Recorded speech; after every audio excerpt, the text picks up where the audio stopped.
दोस्तों नमस्कार। पिछले कई दिनों से महाराष्ट्र की राजनीति में चल रहे महाभारत का क्लाइमैक्स कल सवेरे 11 बजे बहुत ही एक्शन तहत मूवी में होने वाला है। लेकिन क्लाइमैक्स की टाइमिंग जैसे ही गवर्नर ने की, उद्धव ठाकरे और अघाड़ी के नेताओं के हाथ पैर फूलने लगे। उन्होंने कहा भी नहीं, ये तो गड़बड़ हो गया, ये तो इलीगल काम हो रहा है। फौरन भागते भागते ये पहुंचे सुप्रीम कोर्ट और आज 5 बजे सुप्रीम कोर्ट में सुनवाई होने वाली है। किस चीज़ की? अघाड़ी सरकार के तमाम झूठे दावों की और झूठ अहंकार की। वो इसलिए क्योंकि कल शाम गवर्नर से मिले देवेंद्र फडणवीस नेता प्रतिपक्ष। हालांकि दिन में ही हमने बता दिया था कि 30 तारीख यानी कल vote of no confidence floor test होने वाला है। और सामने जब देवेंद्र फडणवीस गवर्नर साहिब से मिलते हैं, गवर्नर साहिब तुरंत चीफ मिनिस्टर और असेंबली के सेक्रेटरी को चिट्ठी लिखते हैं कि कल 11 बजे बहुमत साबित करना होगा उद्धव ठाकरे को, क्योंकि डेमोक्रेसी का तकाजा यही है कि जिस सरकार के पास बहुमत नहीं है उससे एक पल भी सरकार में रहने का कोई अधिकार नहीं है। लेकिन उद्धव ठाकरे मुख्यमंत्री का घर छोड़ दिए लेकिन सत्ता नहीं छोड़ी, कुर्सी से चिपके हुए हैं और ये भी कह रहे हैं कि लगातार मैं इस्तीफा नहीं दूंगा। तो गवर्नर साहब ने कहा कि इस्तीफा देने का इरादा नहीं है तो अपनी बहुमत को आप साबित करें। अब जैसे कि इस बहुमत साबित करने के लिए कहा जाता है, अघाड़ी सरकार में हड़कंप मच जाता है, सनसनी फैल जाती है। दिल्ली लगातार फोन किया जाता है कि ये जो गवर्नर साहब ने फ्लोर टेस्ट के लिए बुलाया है वो इलीगल है। तो आपको बता दें, डेमोक्रेसी में सरकार किसकी होगी किसकी नहीं, ये सुप्रीम कोर्ट तय नहीं करता।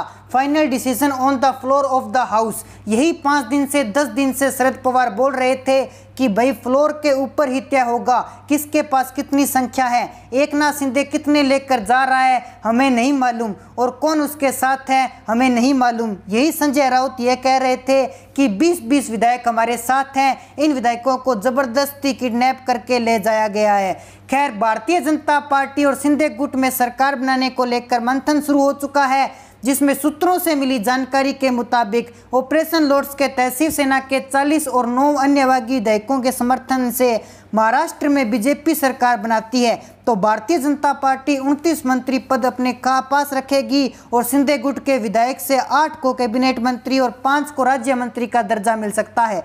शिंदे गुट के सभी बागी विधायकों द्वारा एकनाथ शिंदे को महाराष्ट्र का उप मुख्यमंत्री बनाने की मांग भी बीजेपी के सामने रखी गई है। साथ ही बागी विधायकों का आंकड़ा बढ़ेगा तो शिंदे गुट के कई विधायकों को केंद्र सरकार में भी जगह मिलने की उम्मीद जताई जा रही है। बीजेपी और शिंदे गुट में सरकार बनाने को लेकर मंथन शुरू हो चुका है, जिसके बाद सूत्रों से मिली जानकारी के मुताबिक फ्लोर टेस्ट को लेकर भी चर्चा हो रही है, जिसमें बीजेपी खुद राज्यपाल से फ्लोर टेस्ट की मांग नहीं करेगी बल्कि किसी छोटी पार्टी के विधायक द्वारा Bharatiya Janata party floor test की मांग राज्यपाल से करवा सकती है। जिसके बाद शिवसेना फ्लोर टेस्ट के मुद्दे पर सुप्रीम कोर्ट जाने की तैयारी में जुट गई है, क्योंकि महाविकास अघाड़ी गठबंधन से शिंदे गुट के 39 बागी विधायकों ने समर्थन वापस ले लिया है, जिसके बाद उद्धव सरकार अल्पमत में जा चुकी है और उद्धव ठाकरे ही नहीं बल्कि महाविकास अघाड़ी गठबंधन के नेताओं को उद्धव सरकार गिरने का डर सताने लगा है। इसीलिए फ्लोर टेस्ट के विरोध में शिवसेना सुप्रीम कोर्ट का दरवाजा भी खटखटा सकती है। फ्लोर टेस्ट ना हो इसके लिए सभी कानूनी दांव शिवसेना की तरफ से ढूंढे जा रहे हैं और फ्लोर टेस्ट रोकने के लिए शिवसेना सुप्रीम कोर्ट का दरवाजा खटखटाने की तैयारी में जुट गई है।